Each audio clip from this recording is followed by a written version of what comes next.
ஸ்டாக்ஸுக்கு future and ஆப்ஷன்ஸுக்கு இண்டெக்ஸில் எந்த இடத்துல நம்ம பை செல் பண்ணலாம் அப்படிங்கிறத 6 பகுதி வீடியோவை உங்களுக்காக கொடுக்குறேன்னு சொல்லியிருந்தேன். அந்த இடத்துல இருந்து கேல்சிக்ஸ் வந்தாலும் சரி, சார்ட் பேட்டர்ன் வந்தாலும் சரி, பிரேக் அவுட் ரெசிஸ்டன்ஸ் ஆனாலும் சரி, நம்ம பையிங் செல்லிங்க்கு உண்டான இடமா இன்டர்டேக்கு பயன்படுத்திக்கலாம்.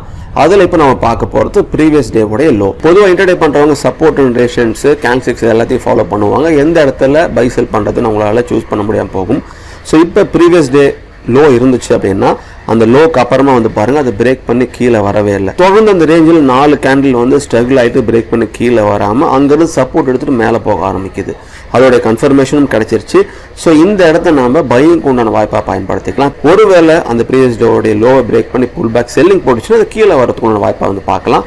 உங்களுக்கு பிடிச்ச ஸ்டாக்ஸ்ல இண்டெக்ஸ்லையோ முதல்ல நீங்கள் பேப்பரேட் பண்ணுங்க. ப்ரீவியஸ் டே லோ இருந்துச்சு அப்படின்னா அது பிரேக் அவுட் ஆகுதா, பிரேக் அவுட் ஆனால் என்ன நடக்குது அப்படிங்கிறத பேக் டெஸ்ட் பண்ணுங்க. நான் முன்ன சொன்னது போல எல்லா ட்ரேடிங்கும் ஸ்டாப் லாஸ் போடுறது ரொம்ப முக்கியம்.